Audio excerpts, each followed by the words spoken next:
Hey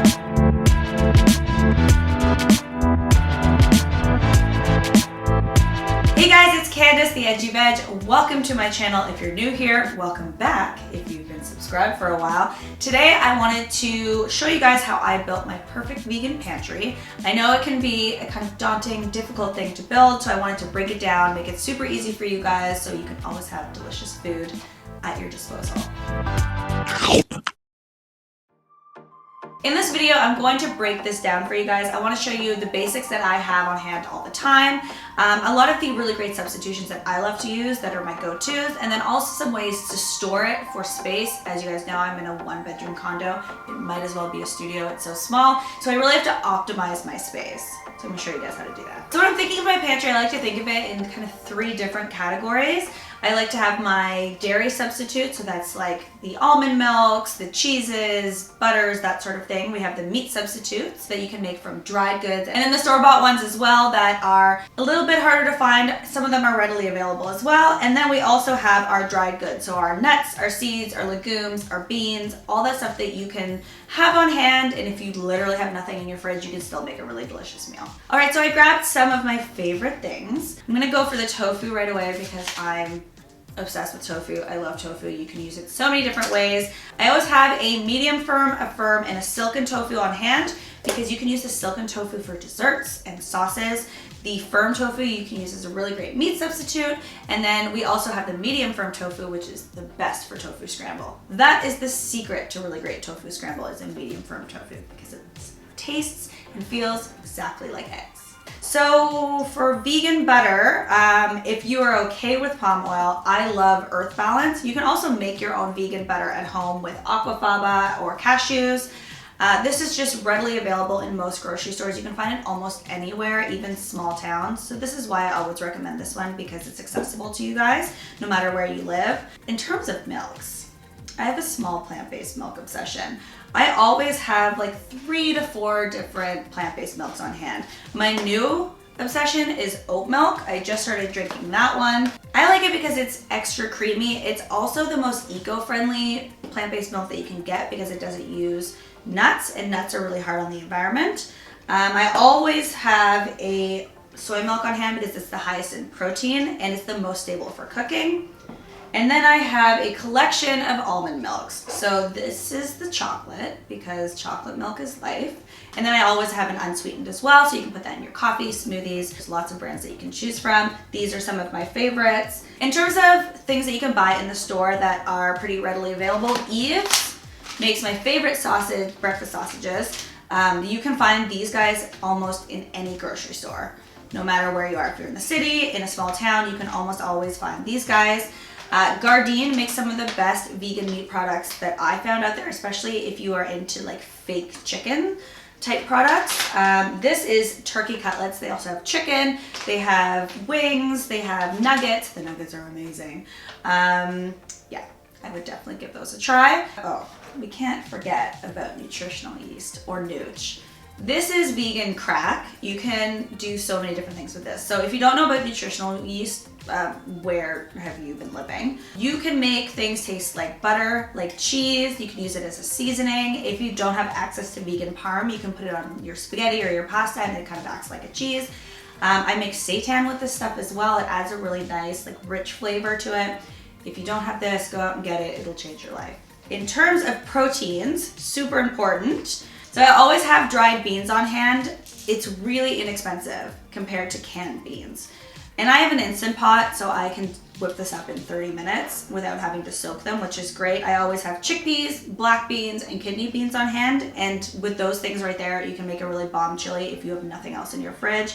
Lentils as well. Lentils are super versatile, super quick to cook as well. Super cheap. If you buy them when they're dried, you can buy them in like bulk barn type stores as well, so then you're not contributing to waste if you just bring your own mason jars. Super high in protein, and you can throw this in a chili. You can make sloppy joes with it. You can make dal and other Indian style foods with that, so I always have those on hand. Some of my favorite meat substitutes that are super inexpensive are soy curls or TVP, because you can flavor it to taste almost like anything, and it's stupid cheap. So then you don't have to pay like $7 for this. You can make your own version at home. My favorite thing to season foods with and make soups with is better than bouillon. I find that I buy one of these, it lasts forever. It's super, super shelf stable. Instead of buying those big cartons of the broths, I prefer this. It takes up less space. It's less expensive than buying the broths and tastes so much better. And this will make almost any dish that you make taste a little meatier. It has a really great umami flavor, so I'm obsessed with this. They also have a no chicken version, which tastes exactly like chicken stock, but it's completely vegan. Dun-dun-dun. Welcome to my kitchen. Common misconception. Most people think that over there where my bedroom is where the magic happens. This is where the actual magic happens. This is a kind of props and utilitarian cupboard. So I have my glasses here and then everything else is food. Because I have so much food in my kitchen, I try to keep a minimal amount of actual like drinking glasses and plates down at easy to grab levels. And the rest of this I need a stool for because I'm short. So I like to label things because it's easier for me to find. I have so much stuff in my pantry, ranging from nuts to bulletproof oil to vegan eggs and the like. And then some canned stuff up top. It's usually a lot more organized than this. But I like to keep things organized and I like to keep the smaller jars in front so you can kind of see what is behind. I have a wide variety of nut butters. It's a bit ridiculous actually. There's so much peanut butter in here. Do you like peanut butter? Because clearly I am obsessed with peanut butter. And then I have some baking stuff as well.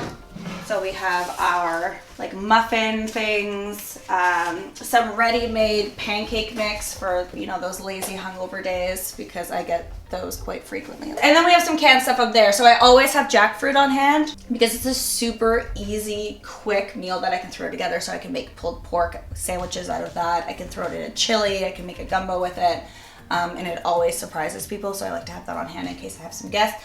Pumpkins because basic bitches love pumpkins and you guys are always asking for pumpkin recipes. I always have canned tomatoes on hand because I can make a quick tomato sauce with that. I can make a chili with that. I can use it in a soup. I can put it in a curry. So having that on hand almost always makes cooking super easy for those lazy days. And then I also have a wide variety of flours. So I have some gluten-free flours like almond and coconut flour, and then also some brown rice flour as well. All right, over here. This is my version of a junk drawer. My milk frother, my teacups, coffee things, but I quit drinking coffee, so that's for guests. My Instant Pot, which is bae because I can cook beans without having to soak them. A wide variety of utensils and bowls. And then I have more of my packaged products up here. So some more canned stuff, lots of coconut milk, just more dried stuff, chickpeas for aquafaba so I can make homemade mayo and butter. Baking as well, and because chickpeas are amazing and who doesn't love hummus. If you guys want a video of my favorite appliances and the appliances I think that every vegan needs, leave me a comment below. So if you were wondering who won the award for most oils on the face of the earth, it's me. This is my oil and vinegars and spices cabinet. So these are all oils up here in vinegars. So I have chili oils, I have cooking wine, I have 4 different types of olive oil, I have avocado oil in both the spray and then also in liquid form, sesame oil, more chili oil. I really love chili oil, guys. Coconut oil, butter flavored coconut oil. So this is excessive and this is because of what I do for a living. But for you guys, I would suggest definitely a coconut oil, a sesame oil for all those delicious Asian dishes that I'm showing you guys how to make all the time, and then also an olive oil. Those are kind of my go-tos. You can also alternate between coconut and avocado. They're both really great cooking oils, so you can fry in that without it going rancid. If you were to pick like 2 or 3, I would pick some of those. And then I have a wide variety of salts. So I have pink salt, and then I also have black salt. So this is my favorite salt for seasoning most things. The black salt is perfect if you want to replicate that sulfuric taste that eggs have. So I always put this in my tofu scramble and it tastes like eggs. I also put it in my hollandaise so that it has that like sulfuric egg flavor. So you definitely need this guy. Very cheap on Amazon too. So in terms of vinegars, I always have rice vinegar, as well as balsamic vinegar, and then some sort of wine vinegar, whether it's white wine, red wine, or champagne vinegar. Really great for salad dressings and soups as well, and flavoring rices. So I have that, and then some fun stuff because I really am just an adult child. I have the vegan version of Nutella, so chocolate hazelnut spread, and then, you know, Cajun seasoning. And apparently I'm super into broth cubes. So these are some of my favorites, the not beef broth, and then just veggie broths. Better than bouillon chicken broth is really good as well. I'm too short. This is my like baking and dried goods panel of my pantry. So again, I have my plates down here so I can grab them super easily. If I need these, which I don't use as often, I put them up higher. So I have dried fruits like dates, cranberries, goji berries, and then I have my starches. So I have tapioca starch, cornstarch, seaweed, 4 different types of rice. So we have the white, basmati, brown, and sushi. Some grains, so I have amaranth and quinoa up here. And then I have 3 different types of sugar. So I have cane sugar, white sugar, and brown sugar. Oh, and coconut sugar. Oh, and icing sugar. Like 6 different types of sugar. As well as coconut flakes and a huge thing of chocolate chips. So if you ever want to come over and have me bake for you, that can happen.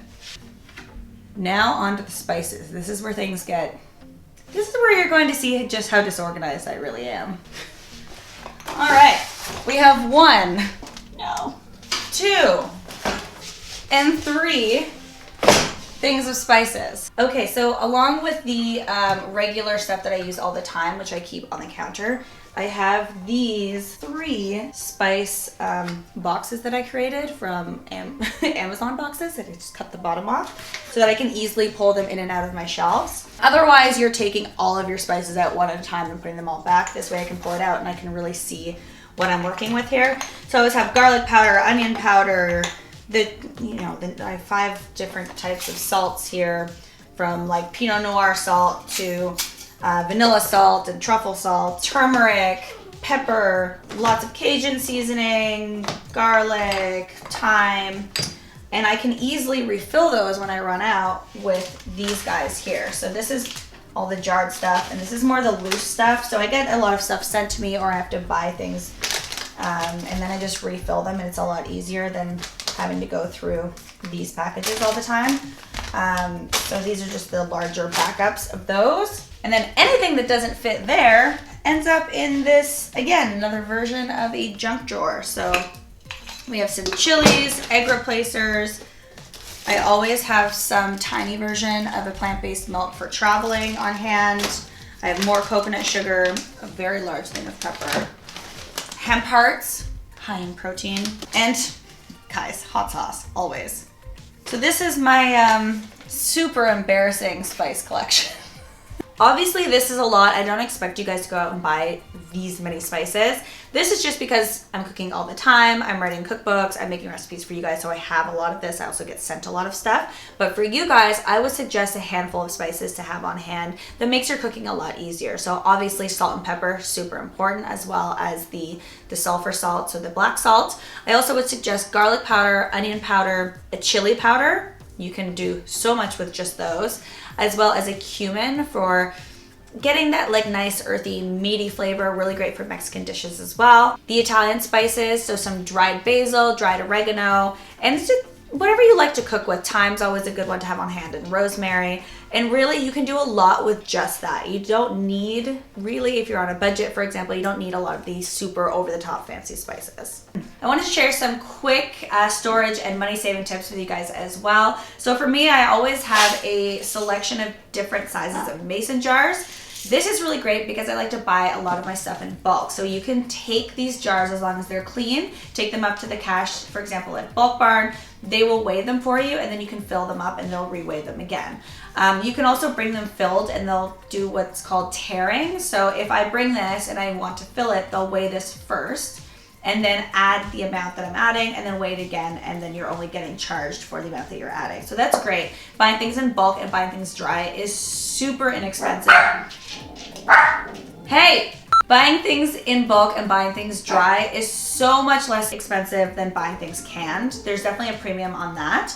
Also, I have my favorite thing in the world, which is my label maker, and I like to label my jars so I know exactly what's in them.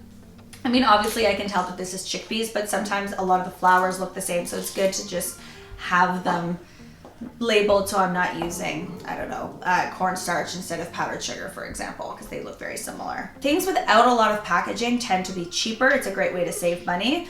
And like I said before, the Better Than Bouillon is so great. One of these I think is about $8, but you get so many cups of broth out of this. Instead of buying something in a carton, for example, where it's really heavy, so you're carrying it home from the grocery store, it takes up a lot of space. Like, this is like probably 24, oh no, it says right here, 41 cups of broth versus a liter.